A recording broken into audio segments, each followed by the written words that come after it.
मराठी माणसाला त्या काळात मराठी माणसं खूप मदत करत होती. त्यामुळे कोण मराठी माणसं परकीय मुलखामध्ये आहेत, कोण ह्या पद्धतीनं आहेत, कोण आपल्या प्रेमाचे आहेत, त्यांना पटपट आपण संपर्कात घेतलं पाहिजे, त्यांची माहिती घेतली पाहिजे. अशी माहिती घेत घेत घेत राजे आग्र्याला पोचले. तोपर्यंत मी काल आपल्याला तो विषय सांगितला होता, पूर्वीही सांगितला की शंभूराजांची मोठी विलोभनीय अवस्था होती. त्यांना ते सगळं जे काही दिसत होतं ओ बो बो बो बो बो, म्हणजे साधारणतः रत्नागिरी, कुडाळ, कशेळी ह्या रेल्वे स्टेशन बघणारा माणूस अचानक मुंबईच्या बोरीबंदर स्टेशनला जर उतरला तर ती जी काही अवस्था होती, अरे बापरे, म्हणजे दिवसात येणाऱ्या 2च लोकल मला माहित होत्या रत्नागिरीत. इथे म्हणजे दर मिनिटाला जाणाऱ्या लक्षावधी लोकल, दर मिनिटाला उतरणारे सहस्रावधी माणसं, दर मिनिटाला इकडचं तिकडचं. अबो कतलं डेंजर आहे राव. तसं जसजसं आग्र्याकडे जावं तसतसं त्यांच्याकडची सगळी वैभवाची पद्धत, त्यांच्या सगळीकडे चैनी पद्धतीची, त्यांच्या सगळी वागणुकीची तऱ्हा त्यांच्या बाजूला वागाव. लक्षावधी सरदार, लक्षावधी दरकदार, त्यांच्या रांगा, त्यांच्या घोड्यांच्या रांगा, ह्याच्या रांगा, त्याच्या रांगा, ते सगळी बसले बाजारपेठ. असं सारखं वाटायचं, काय वैभव आहे, काय वैभव आहे. आणि आग्र्याला कसे बसे राजे जिथं पोचले, रामसिंगांनी स्वतः स्वागतासाठी येणं जिथे अपेक्षित होतं, औरंगजेब फार तयारीचा होता. त्यांनी रामसिंगाला खाजगीवरती नेमका पहाऱ्याला नेमला. रामसिंगाला जाता येईना, दुसऱ्या कोणाला सांगता येईना. दुर्दैव तिथंच मार खाऊ लागलं. रामसिंगांनी त्याचा मुन्शी पाठवला, गिरधरलाल मुन्शी. तो आग्र्याला महाराजांच्या स्वागताला.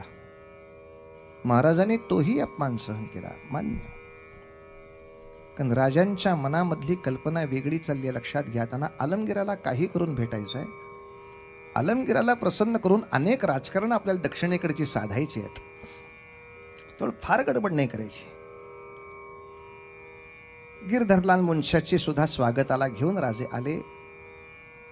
काही इतिहासकारांच्या पुस्तकात लिहिले की त्यांनी छावणी टाकली होती, शामियाना टाकल्या होत्या, त्यात राहिले होते. पण अनेक पुस्तकांचं त्याच्या मागचं बहुमत आहे ते कुठल्या तरी चांगल्या बळकट बांधीव अशाच वाड्यामध्ये राहत होते. मोठा जवळजवळ 1000-1500 बरोबर त्यांच्या माणसं आहेत, घोडदळ आहे बरोबर. आणि या सगळ्या स्वारांना घेऊन ते त्या ठिकाणी राहता आहेत. 12 मेची तारीख होती. संगीत द्या, आता बादशाहची त्यांची भेट द्यायची आहे मला. 12 मेची तारीख. आधी मुळात उत्तरेचा उन्हाळा आपल्या चौपट, त्यात मे महिना. त्या मेचा सुद्धा असाच उपयोग जास्त व्हायचा. जाता का 1 मेला, पुढच्या दिवशी 2 मेला, इकडे 12 मेला जायचो. 12 मेचा इतका विचित्र उन्हाळा त्या ठिकाणचा असह्य होत असताना ज्या मुहूर्तावरती दिवाणी आममध्ये आपल्याला प्रवेश करायचा होता, तिथे सुद्धा त्यांचं स्वागत करायला रामसिंगाला येता आलं नाही. पुन्हा एकदा त्या मुन्शांच्या ह्यांच्या त्यांच्या गडबडीमध्ये वेळ चुकली आणि दिवाणी आमचा दरबार संपवून नेमका दुपारी 12 वाजायच्या सुमाराला सूर्य डोक्यावर आलेला असताना दिवाणी खासचा दरबार सुरू झाला. पण नेहमीच्या दरबारापेक्षा औरंगजेबाने प्रचंड मोठी तिथे सुरक्षा लावलेली दिसली. जवळजवळ 1,500 ते 2,000 रक्षक त्याच्या शेजारीच उभे होते. इथं हॉरर पाहिजे, हॉरर. आपल्याला सिनेमावाल्याने बोलवलं पाहिजे. अरे आता काय त्यांना लक्षात यायला लागला, आता औरंगजेबाचा दरबार आहे, तिथे काय वृंदावन गार्डन काय. 1,500-2,000 रक्षक उभे केलेत त्यांनी स्वतःच्या सिंहासनाभोवती कडक करून. का? साहजिक आहे, शिवाजी राजाला त्यांनी प्रत्यक्ष पाहिलेलं नाही.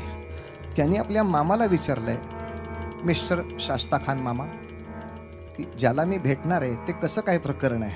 बरं, शास्ता खानाने त्याचं नरसिंह रूपच बघितलंय. तो भिंतीतनं येतो, तो दारातनं सुद्धा येऊ शकतो. आणि असा काही क्षणापूर्वी तिथं बघितला होता. धाडकन उडी मारली तर तो पलंगापाशीच होता. म्हणजे त्याची लॉंग जम्प किती मोठी आहे याचा साधारण त्याला अंदाज असल्यामुळे शिवराज मराठा गडी 25 हात उडी मारतो सक्त, मारतो सक्त. बाबा रे, तुझा पहारा कसा ठेवायचा बघ. म्हणून सुद्धा औरंगजेब शहाणा झाला होता. जिथून पटकन उडी मारता येणार नाही इतक्या अंतरावर यांना ठेवा. औरंगजेब अत्यंत सावध रीतीनं त्याच्या आसनावर बसलाय. समोरनं पुकारा झाला. राजे आले. संगीत चालू. धा धा धिन ता किट धा धिन ता किट. औरंगजेबाच्या दरबाराचा नियम आहे, मान वर करून सुद्धा कोणीही बघायचं नाही. थोडा आवाज हळू ठेवायचा, माझा ऐकू येईल असं ठेवा. एकमेकांकडे बघायचं असेल तरी सुद्धा हनवटी छातीला टेकूनच एकमेकांकडे बघायचं. हास्य विनोद नाहीत, गप्पा टप्पा चालणार नाहीत, कुजबुजही दरबाराला ऐकू येता कामा नाहीये.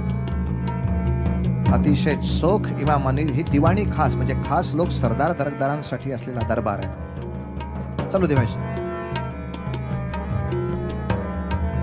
रामसिंगांनी समोर येऊन मुजरा करून फक्त सांगितलं, आलमगीर जहापना. शिवाजी राजा पोचला. सगळ्या दरबाराच्या अंगात मुंग्या आल्या होत्या. ज्याचं नाव घेतल्यानंतर चाल काय विचारल्यावर ह्या सगळ्या दरबारांनी माना खाली घातल्या होत्या. एकही पठ्या मानवर ज्याच्याकडे बघून करायला तयार नव्हता. आले राजे बहुतेक. धीम्या पावलाने शिवाजी राजांच्या शंभूराजांचा प्रवेश दरबारामध्ये झाला. मात्र औरंगजेब त्यांच्यावरची नजर काढेना, ते औरंगजेबावरची नजर काढेनात. इच्छा एकच होती, याची खासगी भेट घ्यायची होती. हो, इतक्या लोकांदेखत काहीच होण्यासारखं नव्हतं. राजे आग्र्याला मुक्कामाला आल्यापासून रामसिंगाच्या मागे लागले होते. दिवाणी आम दिवाणी खास सगळं नंतर करू, आधी मला आलमगीराची प्रत्यक्ष भेट द्या, मला त्यांच्याशी बोलायचं आहे. एकट्याला भेटायला आलमगीरही तशी घाबरलेले होते. म्हणजे रक्षकांसह भेटा तो प्रश्न नव्हता, पण दरबारात सगळं नाही बोलता येणार आहे. एकट्याला गाठून जे बोलायचं होतं ती संधी कुठंतरी हुकत होती. शेवटीची आहेराची होती ती ताटं ठेवली, समोर ठेवली. आणि औरंगजेबाने खुणेने इतकंच सांगितलं, शक्यतो दूर उभं करा. मग शेवटी सगळ्यात शेवटचा मनसबदार 5000 मनसबदार, ते शंभूराजे 5000 मनसबदार होतेच. त्यांना तिथे उभं आणि त्या मनसबदारांचीही रांग संपत संपत संपत असताना शेवटच्या जागेवर राजानं आणून उभं केलं की हो. तरीही राजे थांबून आहेत. अजून आशा सुटत नाही आलमगीराला भेटता येईल. एवढ्या दरबारी लोकांना सन्मान देण्यासाठी मानाचे पोशाख वाटायला सुरुवात झाली. चालू ठेवायचं, चालू ठेवायचं. ज्याला खिलत वाटणं असं म्हणतात, ती खिलत वाटायला सुरुवात झाली. प्रत्येकाच्या समोर मानाचा पोशाख घेऊन हुजऱ्या येतोय, त्याला तो देतोय. पण रांगेमध्ये शिवाजी राजांना वगळलं गेलं, हुजऱ्या पुढे गेला.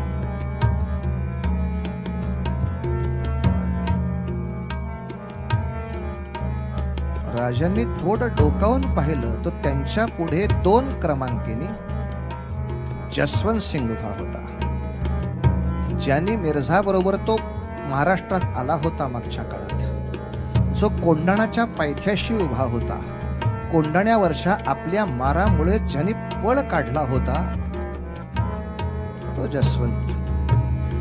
2 क्रमाने आपल्या पुढं उभा, आपलं पोर त्याच्या मागं उभं केलेलं. मुळात शिवाजी राजांचा संताप आणखी अनावर होण्याचं कारण ते बादशहाचा सरदार म्हणून आलेच नव्हते. मी बादशहांचा एक स्वतंत्र राज असलेला मित्र आलोय, मला तुम्ही VIP रांगेतच उभं केलं पाहिजे होतं. मी तुमचा अंमलदार कधीच नव्हतो. आणि आपल्या मित्र राजाला कसं वागवतात इतका सुद्धा ज्याच्याकडे विवेक नसेल आणि हेतू पुरस्सर जर अपमानच करण्यासाठी आम्हाला एवढे 500 कोस आणला असेल तो उसको भी दिखाना चाहिए महाराष्ट्र क्या होता है, उसको भी दिखाना चाहिए महाराष्ट्र क्या होता है. तुझ्या या वैभवाला घाबरून काय कोणी तर गप्प बसणार आहे काय?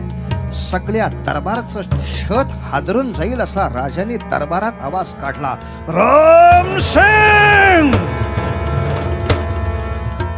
बाहेरचे पहारेवाले सुद्धाचे गळबटले, कोणाला हाक मारली. रामसिंग धावत आला. क्या हुआ राजे? हमारे सामने कौन खड़ा है? वो जसवंत सिंह है राजे. कोंढाण्याच्या पायथ्याशी आमच्या सैनिकांकडून मार खाल्ल्यानंतर ज्यांनी पाठीवर वार घेत पळून गेला तो पळपुटा आमच्या समोर उभा. त्याच्या मागच्या रस्त्याला आम्हाला उभा केलं तुम्ही. मी स्वतंत्र राजा म्हणून इथं आलो आहे. मला मित्रांच्या रांगेत तुम्ही उभं करायला पाहिजे होतं. ही काय पद्धत झाली काय वागवायची? मला काही मिजाज नाही तुमच्या या आलमगिराची. सांगतो मी दरबारातून ताड ताड ताड ताड ताड ताड पावलं टाकत राजा निघाला निघाला निघाला. अख्खा दरबार घाबरलेल्या सशासारखा हा भक्त राजाकडे बघत होता आणि शंभूराजांना प्रत्यय येत होता. हे सगळे सरदार दरकदार सैनिक पैशाने असतील मोठे, सत्तेने असतील मोठे, पण स्वाभिमान नावाची श्रीमंती फक्त माझ्या वडिलांच्याकडे आहे. स्वाभिमान नावाचा श्रीमंत फक्त माझा बाप या ठिकाणी आहे. या स्वाभिमानापुढे डोकं उचलून बघायच्या कोणाच्या बापाची टाप नाही झाली. त्या आवाजाला ऐकून, राजाच्या आवेशाला ऐकून औरंगजेब तिथून उडी मारून जो आत निघून गेला तो किल्ल्यातनं 3 दिवस बाहेर नाही आला. इतका जो आवाजाने मनुष्याला घाबरवू शकतो, राजांचा संताप असा अनावर झाला. औरंगजेब तिथनं विचारतात उनको क्या हुआ, उनकी तब्येत बिघड गई. त्यांना बहुतेक मानाचा पोशाख दिला नाही म्हणून रागावले असतील. विषय मानाच्या पोशाखाचा नव्हता, विषय एकूणच मान सन्मानाचा होता. रामसिंग बाहेर जातोय, तुम्हाला खिलत द्यायला तयार आहेत. अरे खड्ड्यात गेले तुझे खिलत. आता माझं मुंडकं तोडून आत नेलंच तरी चालेल, मी तुझ्या आलमगिरासमोर येणार नाही, कारण त्याला स्वतंत्र राजाशी कसं वागावं ही अक्कल नाही. ती अक्कल त्याला शिकवून मग मला भेट. राजे गेले निघून, शंभूराजानेही राजे घेऊन गेले आणि सगळा दरबार काव काव काव करायला लागला. औरंगजेब काहीतरी करा, काहीतरी करा. औरंगजेबाच्या डोक्यामध्ये विचार घोळू लागला, काय करू या शिव्याचं, काय करू या शिवाजीचं. कारण इतकी वाईट घटना झाली होती की माझ्या वाढदिवसाचा दिवस, माझ्या राज्यारोहणाच्या आनंदाचा दिवस, मला सन्मान देण्यासाठी काबूलपासून कलकत्त्यापर्यंत, कलकत्त्यापासून कर्नाटकापर्यंत एवढ्या भारतातल्या सगळ्या प्रांतातले माझे सगळे सरदार दरकदार मला अभिष्ट चिंतन करायला किंवा मला सलाम करायला ज्या दरबारामध्ये उभे, त्या अख्ख्या भारत आर्यावर्ताच्या सगळ्या सरदारांच्या दखत मला शिव्या घालून एक माणूस बाहेर जातो निघून माझ्या दरबारातून. नाकच शिल्लक नाही, कशाला बघू. याला जिवंत जाळू का मारू का तेलात तळू का उभा कापू का काप करून ह्याचे सगळे जनावराला नाही नाही ह्यातलं काही करता येणार. पण बाकीचे भावना विवश असले तरी औरंगजेब अतिशय हिशोबाला पक्का होता, कारण शिवरायांच्या सुरक्षेची जबाबदारी मिर्झा राजा जयसिंगांनी घेतली आहे. राजाच्या इथं केसालाही हात लागला तर दक्षिणेमध्ये आत्ता असणारा मिर्झा राजा बिथरेल. आणि मिर्झा राजा जयसिंगाची जर 40% फौज एकदम आलमगिराच्या विरोधामध्ये उठली तर विश्वासदर्शक ठराव जमायचा नाही. त्यालाही सैन्यातले किंवा मंत्रिमंडळातले किती टक्के कसे राखायचे अत्यंत धूर्तपणा असल्यामुळे औरंगजेब तिथे काहीच बोलेना. हम तयार करेंगे जो होगा तो, हम तयार करेंगे. या मधल्या 10 दिवसाच्या काळात सुद्धा सातत्याने एकमेकांशी बोलणी चालू आहेत. आलमगीर म्हणतात काहीतरी समजूत काढा, काहीतरी समजूत काढा. शिवरायांचा सातत्याने प्रयत्न एकच आहे, समजूत काढायची असेल तर मार्ग एकच, आमच्याशी प्रत्यक्ष समोर बसून बोलणी व्हायला पाहिजेत. माझ्या मनामध्ये किलमिश नाही, मला माहिती आहे तुमच्याही मनात किलमिश नाही. मी दक्षिण प्रांताच्या माझ्या पुढच्या प्रगतीच्या दृष्टीने मिर्झा राजांच्या शब्दाला मान देऊन या ठिकाणी आलो आहे. काही केल्या शिवराय काहीही जरी म्हटले तरी आलमगीर त्यांच्याशी भेटायला काही तयार होईनात. हाच दरारा सगळा त्रासदायक होता. त्यावेळेला दरारा सुद्धा ताप देतो तो असा. जेव्हा काही एकमेकांच्या मनात किलमिश नाही, आपण आपल्या दक्षिण प्रांताच्या विकासाच्या दृष्टीने भेटणार नाहीत. आलमगीर भेटायला तयार नाही. तुम्ही मंत्र्यांशी, मला मंत्र्यांशी बोलायचं नाही. मी राजा आहे, राजाने राजाशी बोलावं. हे मध्ये कोण माझ्याशी सारखे त्रास देत आहेत मला? असं काय करता शिवबा तुम्ही? तुमचा मुलगा आहे ना 5,000चा मनसबदार, मुलगा 5,000चा मनसबदार आहे, तो मनसबदाराशी बोलेल, मी का बोलू? मी आलमगिरांशी बोलायला आलोय. मला आलमगिरांची भेट घडवा, नाही तर मला इथनं जाऊ द्या. अरे बापरे, हे एवढं प्रकरण करून हा मनुष्य जर इथून निघून गेला तर मग आपल्याला कोण जगामध्ये विचारेल? म्हणून शेवटी फुलाद खान नावाच्या नगर रक्षकाला बोलवून सांगितलं, शिवाजीराजाच्या निवासस्थानावरती 5000 हशमांचा पहारा उभा करा, तोफा सुद्धा तिथे ठेवा.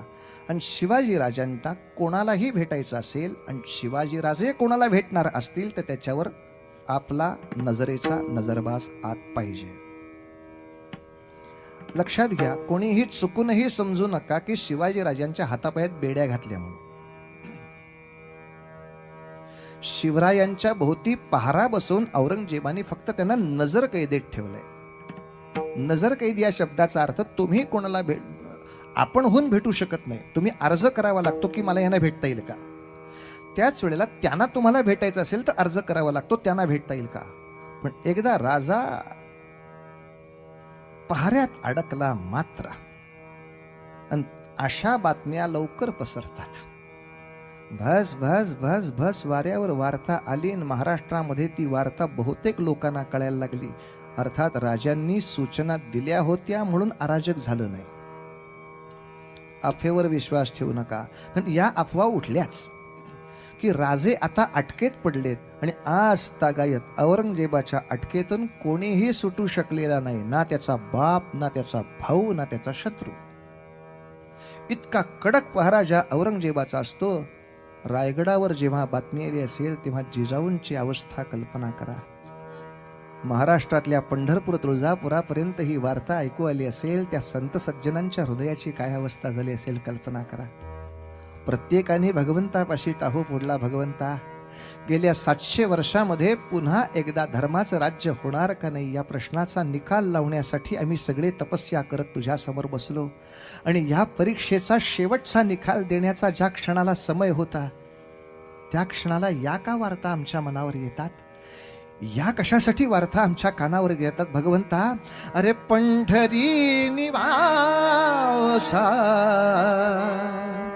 सख्या पांडुरंग, पंढरी निवासा सख्या पांडुरंग, पंढरी निवासा सख्या पांडुरंग, करी अंग संगा, करी अंग संगा भक्ताची या पंढरी निवासा सख्या पांडुरंग.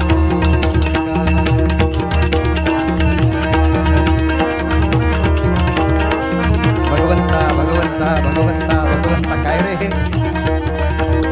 काय रे वार्ता ही देवा. अरे भक्त कैवारिया होसी नारायण, भक्त कैवारिया, भक्त कैवारिया होसी नारायण. बोलता वचन, बोलता वचन कायलाज, कायलाज. पंढरी निवासा सखा पांडुरंग,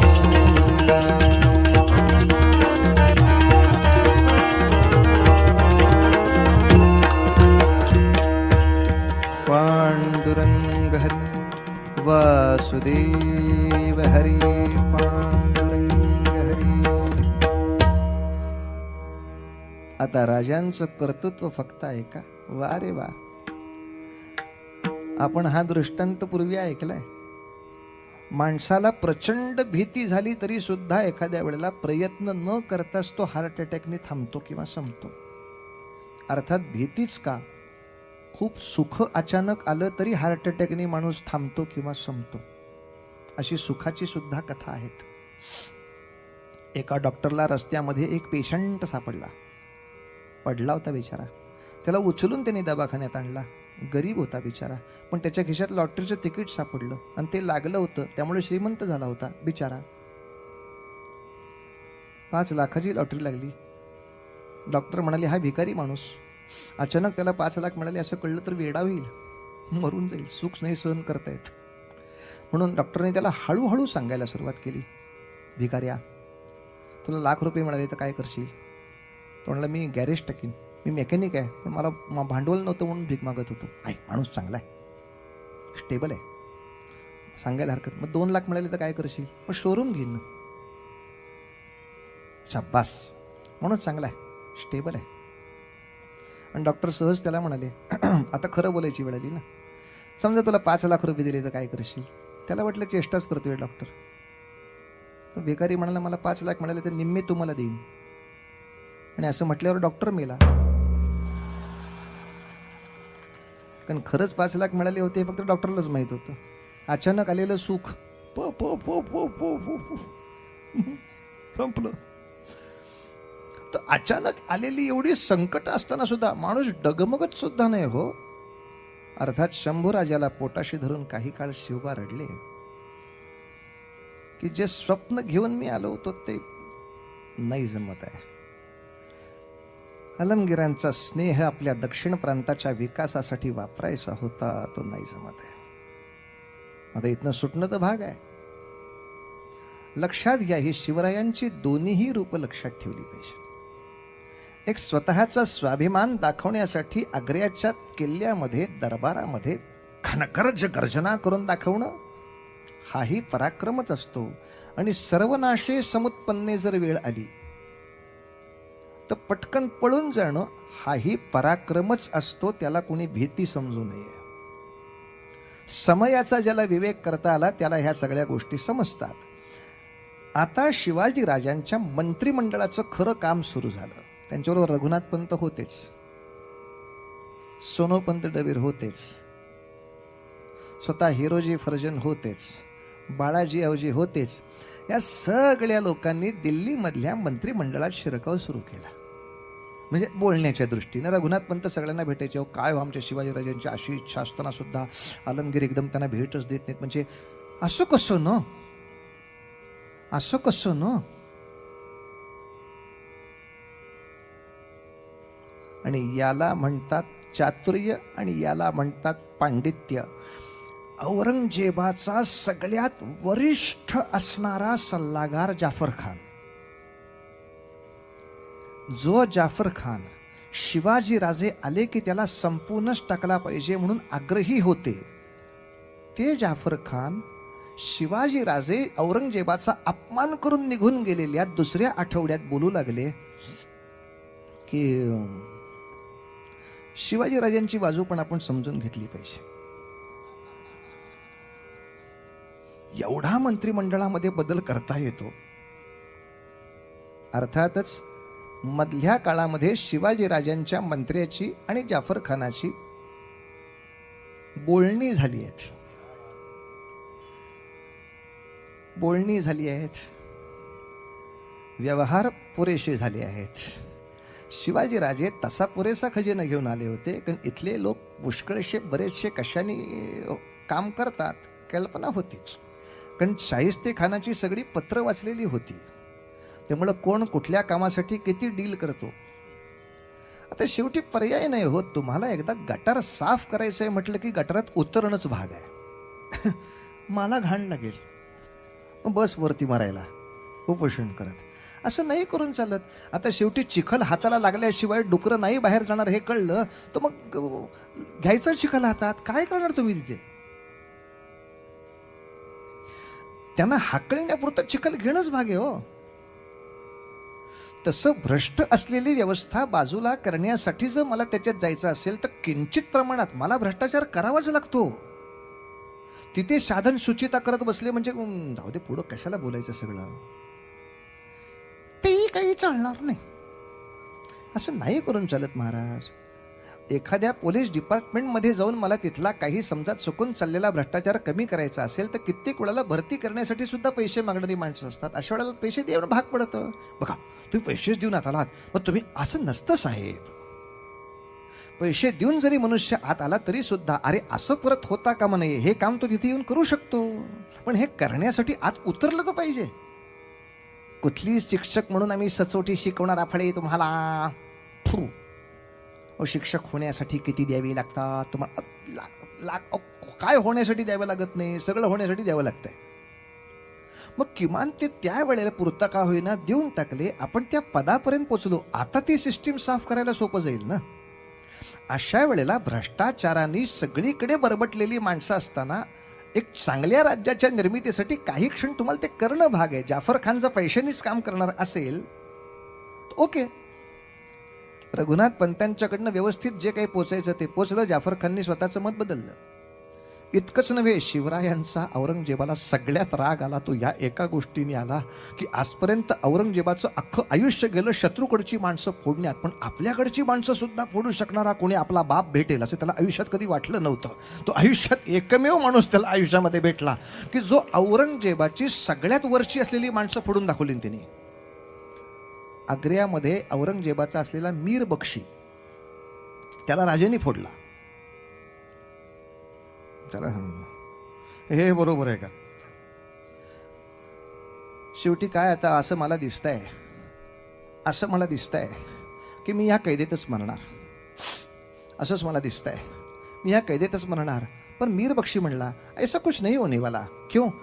काबूलच्या किनाऱ्यावर म्हणजे अफगाणिस्तानच्या आसपास नेहमीच मारामाऱ्या होत असतात. हे औरंगजेबाचा माणूस म्हटला बरं की काबूलच्या आसपास अफगाणिस्तानच्या तिकडे नेहमीच माऱ्या होत असतात. तसाच तिकडे एक आता उठाव सुरू झालाय औरंगजेबाच्या सत्तेविरुद्ध. त्यांना आटोक्यात आणण्यासाठी एक सेना पाठवायचीच आहे. तर आलमगीर बहुतेक असा विचार करतायत, तुम्हाला काबूलच्या मोहिमेत पाठवावं. हे बरोबर आहे. औरंगजेबाला विजय पाहिजेलाय का नकोय? का? अहो, ज्या काबूलमधलं मला काहीच माहीत नाही तिथे मला पाठवून पराजय बांधण्यापेक्षा ज्या दक्षिण प्रांतातलं मला सगळं माहिती आहे तिकडे पाठवून तुमची जी अर्धवट राहिलेली कामं आहेत, विजापूरची आदिलशाही तुम्हाला ताब्यात घ्यायची आहे, ती कुतुबशाही गोवळकोंड्याची तुम्हाला ताब्यात घ्यायची आहे, ही पटपट कामं मी तिकडे जाऊन नाही का करू शकणार? कॉमन सेन्स की बात आहे यार. काबूलमध्ये मला पाठवून मला काय जंगलातले ते वाळवंटातले दगड का मोजायचे तुमची, कुठं आहे ती, तिथे जाऊन मी काय करणार आहे? आणि खरंच विजापूरची मोहीम अर्धवट राहिलेली होती. पुढे गोवळकोंड्याच्या कुतुबशाहीवर मुघलांना उतरायचं होतं पण उतरता नव्हतं आलं. पण तुमची इच्छा मी तिकडे जाऊन करतो ना पूर्ण. मी विजापूरवर चाल करून जातो तुमच्यातर्फे, गोवळकोंड्यावर चाल करून, जिथलं मला माहिती आहे. मला दक्षिणेकडे पाठवायचं सोडून तुम्ही काबूलकडे पाठवता. काय काबिलियत आहे आपली सगळ्यांची. गंमत अशी आहे, शिवाजी राजांचं बोलणं ते मीर बक्षीला सुद्धा इतकं आवडलं, त्यांनी अर्ज बदलला दरबारातला जाऊन.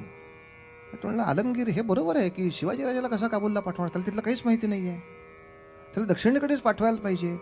औरंगजेबाला कळेना माझीच माणसं कसं काय असं बोलायला लागले तिथं. माझी हीच माणसं म्हणत होती याला मारला पाहिजे, हीच माणसं असं कसं काय उलट बोलायला लागलीत माझ्या विरुद्ध. नाही असं नाही, तुम्ही शिवाजीराजाची बाजू समजून घेतली पाहिजे आलमगीर. आणि तसं नसेल तर शिवाजीराजांनी त्यांचा संन्यास जाहीर केलाय, हाही तिसरा अर्ज केला. शिवाजीराजांचा एक अर्ज असाही होता की मला काहीच नको, मला महाराष्ट्राचे राज्य नको, काहीच नको, काबूलचंही सैन्य नको, मी आता संन्यास घेणार, मला वाराणसीला पाठवा. औरंगजेब तेवढाही धूर्त होता. तो म्हणाला वाराणसीला जायला हरकत नाही, माझा सरदार तेथे आहे, तुम्ही त्या किल्ल्यामध्ये राहा, तो चांगली तुमची व्यवस्था करेल. आई डाव फसला. औरंगजेबाला अंदाज लागतोय मी वाराणसीला जाऊन काय करीन याचा, पण मी आता संन्यास घेणार. मी संन्यास घेणार म्हणून माझ्यापाशी असलेली संपत्ती आता मला दानधर्म करून टाकायची आहे. मी बरेच हत्ती माझ्याबरोबर आणले आहेत. संन्याशाला काय करायचे हत्ती, ते मला दान द्यायचे आहेत. मी बरेच पैसे आणले आहेत, संन्याशाला काय करायचे पैसे, ते मला परत करायचे आहेत. आणि मी सैन्य आणलंय, संन्याशाला काय करायचंय सैन्य, मग ते मला परत पाठवायचं आहे. 2000 सैनिक महाराष्ट्रात परत पाठवण्याच्या नावाखाली महाराष्ट्रापर्यंत जाण्याचे परवाने काढून घेतले. संन्यासाची बतावणी करून औरंगजेबाला कळत नव्हतं का हो हे. पण मुद्दाम लक्षात ठेवा, हे सगळे जे परवाने मिळाले ते ह्या खालच्या मीर बक्षी आणि वजिरांनी केलेत. वरती औरंगजेबाला शिवाजीराजे सुटल्यावर कळलं की खाली आपल्याला न विचारता व्यवहार होतात. आणि हे ह्यांच्याकडनं मला सुद्धा न विचारता व्यवहार करून घेणारा कोणीतरी एक सवाई प्राणी या जगात आहे. औरंगजेबाला माहितही नाही, खालती धडाधड बनावट रेशन कार्ड चालली आहेत. एकाच माणसाच्या नावे 10-10 मतदारसंघामध्ये नाव बस बोंबलत लोकशाहीच्या नावाने. आणि जे जिवंत आहेत त्यांची कुठंच नावं नाहीत कित्येक वेळेला. घे शाहीन स्वतःच्या घरी लावून घे हाताला. काय करणार? कोणी आयुष्यात पाहिले कोणाची नावं कुठे ठेवलीत का कोणाची नावं काय नाही ठेवलीत. आपण आपल्या अभियानं करतो पण सगळी वरपर्यंत काही पोचवायचं नाही हो. औरंगजेबाला न कळता सुद्धा खाली 2000 लोकांची परवाने झाले. इतकंच नाही, तिथं कवी परमानंद नावाचे एक विद्वान ग्रहस्थ आले. शिवाजीराजांनी अर्ज केला की अतिशय मोठे कवी परमानंद आलेले आहेत, त्यांचा सत्कार करायचा आहे. सत्कार समारंभ कुठे?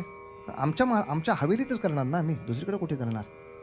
हो, त्यांच्याबरोबर आणखीन 20, 25, 30, 40 जवळजवळ शास्त्री पंडित आलेत. हो, त्यांचा सुद्धा सत्कार समारंभ आम्ही कुठे? आमच्या हवेलीतच करणार ना.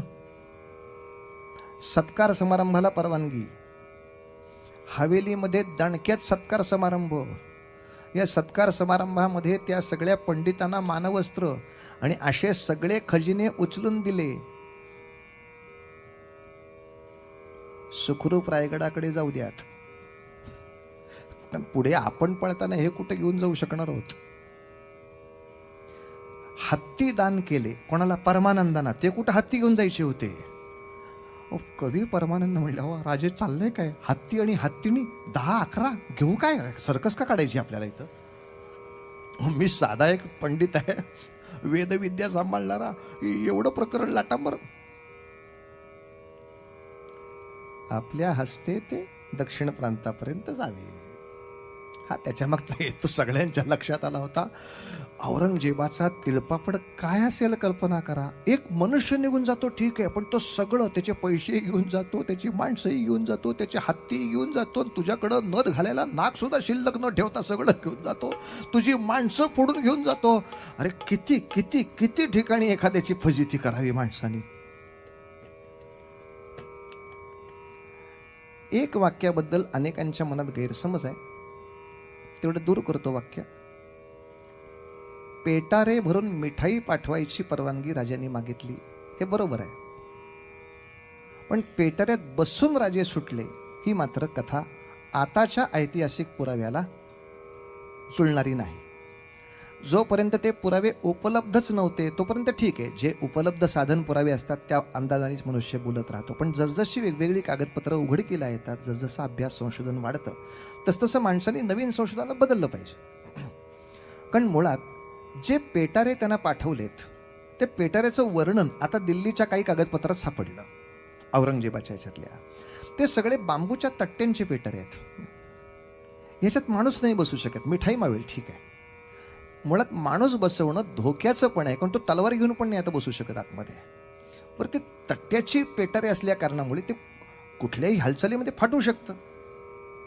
तेव्हा अशा कुठल्या तरी गोष्टीमध्ये हे होण्यापेक्षा राजांनी एक वेळ कुठल्या तरी सैनिकाचं किंवा कुठल्या तरी भोयाचं रूप घेऊन तिथून त्या गर्दीचा फायदा घेऊन निसटून जाणं हे थोडं स्वाभाविक आहे, ज्याच्यामध्ये मनुष्य संरक्षणाच्या दृष्टीने स्वतः स्वाधीन असतो. मी पटकन काही झालं तर तलवार काढू शकतो, मी आत अडकलो तर काहीच करू शकणार नाही, इतकं कोणी अडकणार नाही. एक. आणि दुसरं, शंभूराजानंही पेटाऱ्यातनं पाठवलं, यालाही थोडा आता इतिहास विरोध करतोय. कारण शंभूराजांना पेटाऱ्यातून पाठवायची गरजच नाहीये, कारण शंभूराजे कैदेत नाहीच आहेत. हे 2000 सैनिक कैदेत नाही आहेत, फक्त शिवाजीराजे कैदेत आहेत. त्यामुळे शिवाजीराजे तिथे कैदेत असताना सुद्धा आम्ही जरा फिरायला जाऊन येतो म्हणून शंभूराजे अनेक वेळेला बाहेर पडलेत रामसिंगाबरोबर. किंबहुना औरंगजेब अनेक वेळेला सकाळी उठून मल्ल लोकांच्या कुस्त्या वगैरे बघायची त्याला खूप इच्छा असे, तसं तो मल्लांच्या कुस्त्या लावे. त्या कुस्तीगारांच्या तिथं सुद्धा शंभूराजांना रामसिंग एकदा घेऊन आल्याचं वर्णन आहे की सगळे मल्ल वगैरे तिथे एकमेकाशी कुस्ती खेळत होते. 8-9 वर्षाचं लेकरू. औरंगजेबाला सुद्धा ते खोड्याकड्याची थोडी हौस मध्ये आली. बघ आमच्याकडे केवढे मल्ल आहेत, खेळशील का यांच्याबरोबर कुस्ती? आता कुठल्या का अर्थाने म्हणण्यात ते एकदम धाडकन बोलून गेले. खेळली असती, माझ्या योग्यतेचा कोणीच दिसत नाही. म्हणजे कुस्ती होईल का नाही हा प्रश्न नाही, आपण कुठल्या वाक्याने विकेट काढावी समोरच्या माणसाची हे तर त्यासाठी वेगळं डोकंच पाहिजे. हो, खेळली असती, कोणी माझ्या योग्यतेचं दिसत नाही. हां, आता वकिली पद्धतीने याला दुसराही अर्थ आहे. पण कुठलाच मुलगा 10 वर्ष वयाचा नव्हता. ऑलिम्पिकला सुद्धा खेळताना वयाचा एक गट असेल का नाही, 50 आणि 10 अशी कशी तुम्ही स्पर्धा लावणार? माझ्या योग्यतेचं कोणी मला दिसत नाही. म्हणजे शंभूराजे कुठेही फिरू शकत होते, त्यामुळे मी फिरायला जातो असंही सांगून ते आग्र्याच्या बाहेर जाऊ शकतात. तर त्यांना पेटात घालायची गरजच काय राहिली? बरं, 1,500-2,000 सैनिक जे घोडेस्वारासकट बाहेर जाणार आहेत त्यांना परवानेच मिळालेत, त्यांना लपून जायची त्याहून काही गरज नाही. म्हणजे छपून जायचं काम फक्त राजांच्यावर आहे. म्हणून आता नवीन इतिहासाच्या गणिताप्रमाणे ही गोष्ट बरोबर आहे. कारण तो दिवस सुद्धा निवडला 2 वेगळ्या अर्थाने. 16 ऑगस्टचा दिवस निवडावा लागला. म्हणजे जवळजवळ ते मेच्या तोंडावर तिथे आलेली असताना मे, जून, जुलै इथपर्यंत 2 महिने थांबावं लागलं. ह्या काळामध्ये एकमेकांचे पत्रव्यवहार चालू होते, प्रयत्न चालू होते. 2 महिन्याच्या कालखंडामध्ये तिथली माणसं फिरली.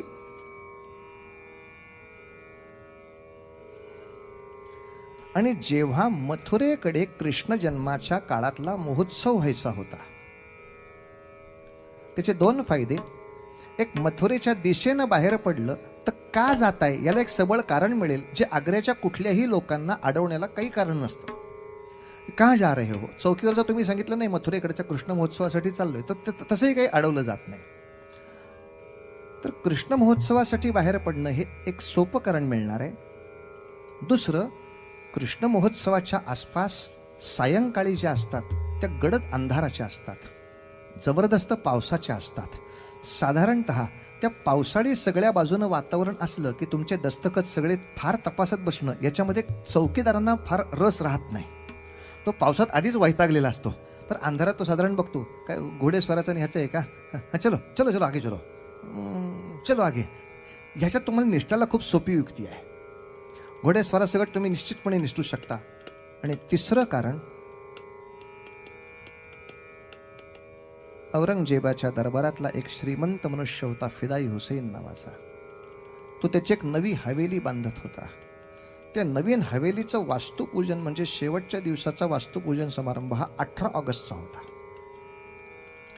आणि बातमी अशी लागली होती की औरंगजेबाची मनीषा अशी आहे की आता शिवाजी राजाला नजर कैदेसाठी फिदाई हुसेनच्या वाड्यात हलवावा. ज्यायोगे आता त्या वाड्यातली तळघरं आणि रस्ते फक्त फिदाई हुसेन आणि औरंगजेब दोघांनाच माहिती आहेत. आता या तळघरात कुठल्या बाजूला शिवाजीराजाचं काय झालं हे पुढचे युगानुयुगे कोणाला कळायचं नाही.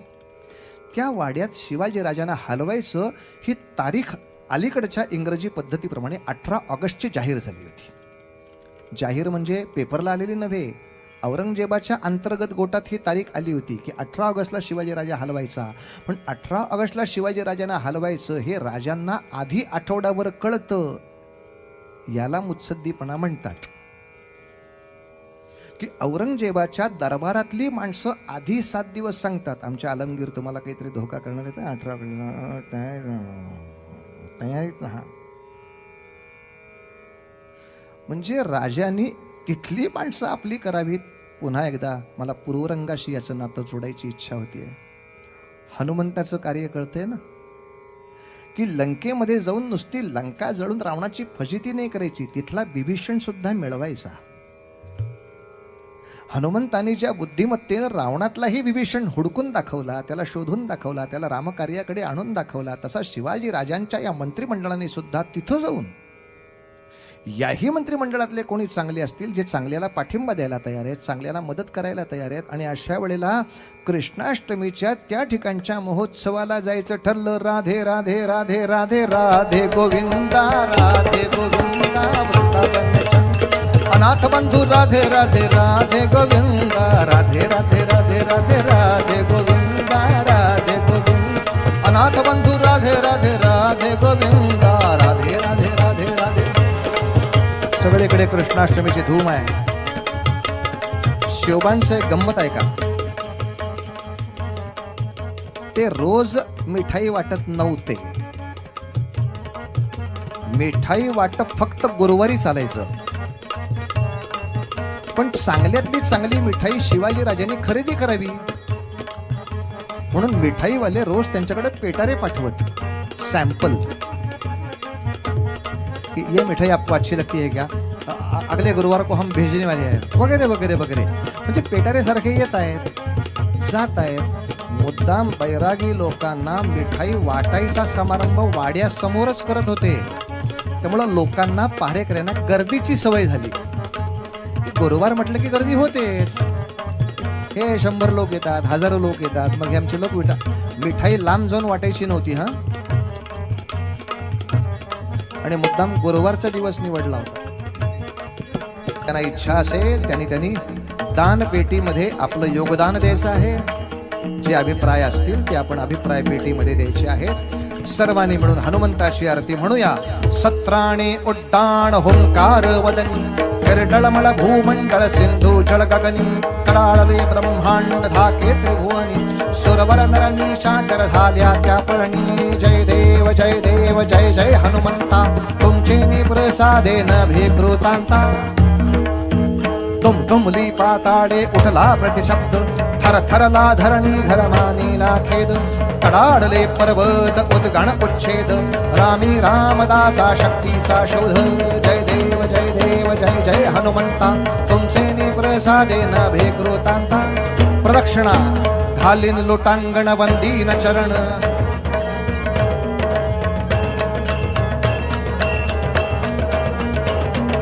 त्वमेव माता पिता त्वमेव, त्वमेव बन्धुः सखा त्वमेव, त्वमेव विद्या सकलं त्वमेव, त्वमेव सर्वं मम देव.